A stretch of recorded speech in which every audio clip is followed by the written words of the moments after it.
All right, fellas, we want your best DFS plays in each price range. Let's get the party started with the best guard north of $7,500. Who is your dude, Nick? So I'm going to take steal a little thunder from Gary, and I'm assuming he's going to go with Fred VanVleet. I know he was talking about him yesterday, and he is the model of consistency. Well, I'm just assuming Gary, and understandably so. This guy has been rock solid for the better part of this month. Going up against the Hawks, I know they're both on the second leg of a back-to-back. But if Trae Young does play tonight, I know he was questionable going into last game, ended up being a game-time decision. Did go. Whether or not he plays tonight, we don't know. But if he plays tonight, then it gives him better odds to go off, to have a ceiling game, excuse me.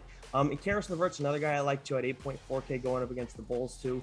Anytime that he's the only guy available of Indy's top 4 players, I think he's a guy you have to consider. And Chicago's on the second leg of a back-to-back. So another thing that's going to help him tonight, and they don't particularly do well against opposing guards. And this game has the second highest total on DraftKings Sportsbook. So I like Fred VanVleet more, but Karis LeVert's another good option too. All right, Maddie, where are you going here? I'm going to go with a guy who didn't play yesterday. I think this is going to be a day where we have a ton of news. There's a lot of guys who are questionable now, and I think many more will be added to the injury report. This is just kind of a chaotic day, it seems. But DeJounte Murray for the Spurs didn't play yesterday. They're on the second game of a back-to-back today, and I think there's a chance they give different guys a day off.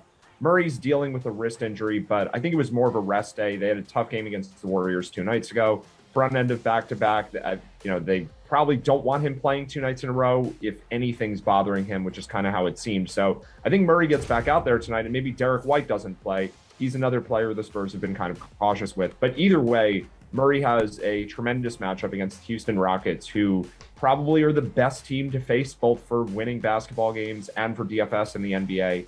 So even if White is out there with Murray, I think Murray has plenty of opportunity to do really well. That would just be a bonus if White ends up getting the night off too. So really good spot for all the Spurs, but I think Murray's my favorite. Garion, Nick says you're going with Fred. Can you confirm? I mean, generally speaking, I would.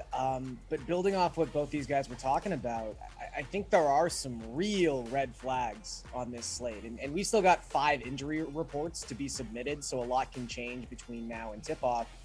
But when you're talking about the Raptors in particular, this is a team that, due to the schedule realignment because of some of the postponed games, this is not only their 4th game in 5 nights, coming off an overtime game against Chicago last night, but their previous game before this 4 games in 5 night stretch was a triple overtime game against the Heat. I think under any normal circumstances, like VanVleet, Siakam would just get a night off tonight. I don't necessarily think that's going to happen because that has not been Nick Nurse's IO. That's not really Fred VanVleet's IO either.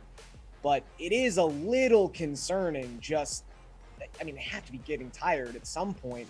So I think there is going to be some weird stuff to kind of keep an eye on in this slate, and the Raptors would be a team to watch just because the minutes totals have been so high. So I'll play it a little bit safer. I'll just go with Luka Doncic, who is not playing on the second night of a back-to-back, but has been playing insane amounts of minutes lately. I mean, more than we would expect for Luka Doncic during the regular season. He's played 37 minutes per game across his last 9 games.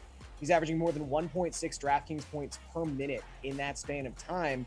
And he's gone over 70 DraftKings points 4 times within that same stretch, because when someone that good is playing that many minutes, they're just going to put up some insane totals.